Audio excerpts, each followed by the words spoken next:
Imagine a person who has not written a single line of code in his entire life ends up founding the biggest e-commerce company on the planet. Well, that's Jack Ma for you. Hey guys, I'm Jayesh and you're watching Hustlers TV. In this video, we will see how Jack Ma went from a teacher to tech entrepreneur and founded Alibaba. Ma Yun, now we know as Jack Ma, was born on 10th of September 1964 in Hangzhou, China to a fairly middle-class family. His parents were involved in a profession of storytelling through music. As a child, Ma was fascinated with the English language and strived to learn it fearlessly by reading books. Ma grew up in the 1960s when China was under the communist regime under Mao Zedong, and the majority of industries in China were owned and operated by the government. For a long time, China was isolated from the rest of the world, but eventually in the late 70s, China opened its gate to the world. In 1972, US President Richard Nixon visited the People's Republic of China, and one of his stops in the visit was Ma's hometown Hangzhou. After Richard Nixon visited Hangzhou, it became a popular tourist destination, which meant many foreigners visited his hometown throughout the year. Ma saw this as an opportunity to learn English. At 9 years of age, he would travel 27 kilometers on his bicycle to Hangzhou Hotel to give foreign tourists free tour of the nearby areas, thereby practicing his English. It was here that one of his tourist friends gave him the nickname Jack, as they found his Chinese name difficult to pronounce. The name Jack stayed with him throughout his life. As a child, even though Ma was good in English, he was not good with mathematics and other subjects. For getting admitted to college, Ma took 3 years to clear the Chinese entrance examination. In the first attempt, he only scored 1 out of 120 marks. Second time he scored 19 out of 120, and third time he scored enough marks to secure a seat in Hangzhou Teachers Institute, which many said was the worst college in his area. In 1988, at age 23, Ma graduated from Hangzhou's Teacher Institute with a Bachelor's of Arts degree in English. After graduation, Ma applied for countless jobs and was rejected by all. In an interview with Charlie Rose, Ma said, "I went for a job with the police. They said, 'You're no good,' and out of the 5 candidates they had called for the interview, I was the only one rejected. I even went to KFC when it came to my city. 24 people went for the job, 23 were accepted. I was the only guy rejected." Even after getting several job rejections, he didn't lose faith and continued applying for more jobs and finally landed a job as a teacher for English and International Trade at Hangzhou Dianzi University. He worked there for 5 years with a meager salary of $15 per month. During this time, Ma applied for Harvard Business School 10 times but got rejected on all occasions. All these rejections made him stronger for the journey ahead. In 1994, Ma quit his teaching job and started his first company, Hangzhou Haibo Translation Agency. He basically translated conversations between Chinese and English-speaking businessmen. In early 1995, in one of his business trips, he went to USA as an interpreter. The trip brought him to Malibu, California, where he went to collect debt from an American businessman on behalf of his friend. The businessman refused to pay the money he owed and instead locked Ma in his house. The two guys settled for an agreement, and few days later, the businessman took Ma to Las Vegas to a show for Chinese businessmen visiting America. At Vegas, Ma decided to try his luck at gambling. After all, what he could lose, he was almost broke. Luck was on Ma's side, and he won $600 simply by playing the slot machine. With a few $100s in his pocket, Ma bought a plane ticket to Seattle and fled away, leaving all his belongings behind at the businessman's house. Later in an interview, Ma said, "It was a terrible experience." At Seattle, Ma met his friend, and this meeting changed his life forever. At his friend's house, he noticed a grey box with a screen on the desk. To Ma, the device looked like something the military would use. Confused by it, Ma asked, "What the heck is this?" His friend replied, "Jack, it's not a bomb, it's a computer. Just touch it and play with it any way you want." This was the first time Ma ever saw a computer and discovered the internet. He typed the word beer and it returned a list of results. Beer from Germany, beers from USA and many other countries, but there were 0 results for China. Then he typed in China and he found nothing. Ma was shocked to see that there was no information about China on the internet.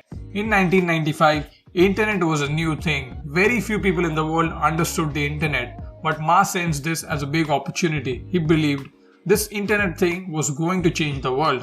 He returned to China with a dream to put China on the internet. After he returned home, he borrowed $2,000 from friends and family and set up what is believed to be the first commercial website in China called China Pages, a service like Yellow Pages for businesses in China. He launched the website at 9:40 a.m. and by 12:30 p.m. he received several emails from Chinese investors wishing to know about him. This was when Ma realized that the internet had something great to offer. In April of 1995, Ma and his friend opened the first office for China Pages. It was a single room with a workstation and a very old PC in the middle. Starting an internet business was very tough at that time, as it was not possible to access the internet in his hometown of Hangzhou and almost every other place in China. In an interview in 2010, Ma said, "The day we got connected to the web, I invited friends and TV people over to my house, and on a very slow dial-up connection, we waited 3.5 hours and got half a page. We drank, watched TV and played cards waiting. But I was so proud. I proved the internet exists." Given such circumstances, anyone else would have given up on the idea of setting up an internet company. But Jack Ma was different. He told all his friends about the incredible potential of the internet and convinced some of them to commission him to design websites for them. He asked them to send information about their companies, which he translated into English and sent by post to Seattle, where the website was actually created by one of his friends. His friends in Seattle took screenshot of the websites they were working on and sent back to China, where they showed them to his clients. From 1998 to 1999, Ma then headed an IT company established by the China International Electronic Commerce Center, a department of the Ministry of Foreign Trade and Economic Cooperation. In 1999, he quit his job and returned to Hangzhou with his team to found Alibaba, a B2B marketplace, in his apartment with a group of 18 friends with money from his friends and family. Alibaba's goal was to connect small Chinese manufacturers to the entire world, allowing them to showcase their product to the whole world and sell them, in turn make China the factory of the entire world. Ma faced hard time raising money for the company, as what they were doing was completely new and there was no company in the entire world which was doing something like that.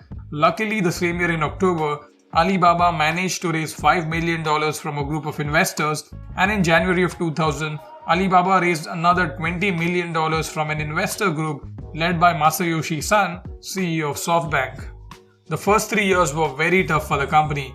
Even though they got lots of visitors on their website, the website was just like a display of buyers and sellers, as not many people were buying from it because buying over the internet was very new for the Chinese customers, and many of them feared that they would lose money or receive cheap quality materials. It took them 3 years to gain their trust and become profitable. In 2002, Alibaba made its first profit. The same year, US e-commerce giant eBay announced it would enter China. To its response, in May of 2003, Alibaba launched Taobao, their entry into the B2C marketplace. In December of 2004, Alibaba launched Alipay, a third-party online escrow payment platform, and Ali Wang Wang, a computer-based instant messaging tool that facilitates text, audio, and video communication between buyers and sellers to build trust among the buyers and give them the confidence that they won't be duped.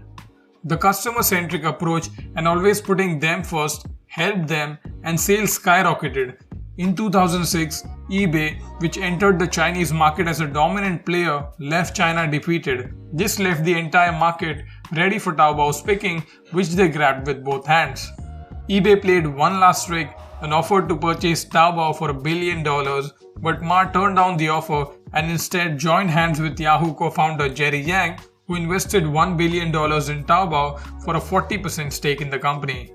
Over the following years, Alibaba launched several companies to cement its place as a global e-commerce leader. Some of them are Tmall, Cainiao, Alimama, Alibaba Cloud Computing, AliExpress, Elle.me, Youku, and more. With these launches, their growth and domination continued. On 19th of September 2014, Alibaba got listed on the New York Stock Exchange. It raised over $25 billion in its IPO. This was the largest IPO in US history, which made Alibaba one of the most valuable technology companies in the world. As of September of 2020, Alibaba's market cap in New York Stock Exchange is over $735 billion, And according to Forbes, Jack Ma's net worth is over $50 billion and he's the 17th richest man in the world. The story of how Jack Ma, an average student as per academic merits, who never wrote a single line of code and used computer for the first time at age 33, created the biggest e-commerce company in the world is truly amazing and inspiring. If you like this video, then please give it a thumbs up. If you're new here, then please consider subscribing to our channel and feel free to share this video with your friends on Facebook, WhatsApp and Reddit. If you're interested in success stories, then do check out our business story playlist. There you'll find several success stories of businesses and entrepreneurs. Thank you for watching. See you in the next video. Bye.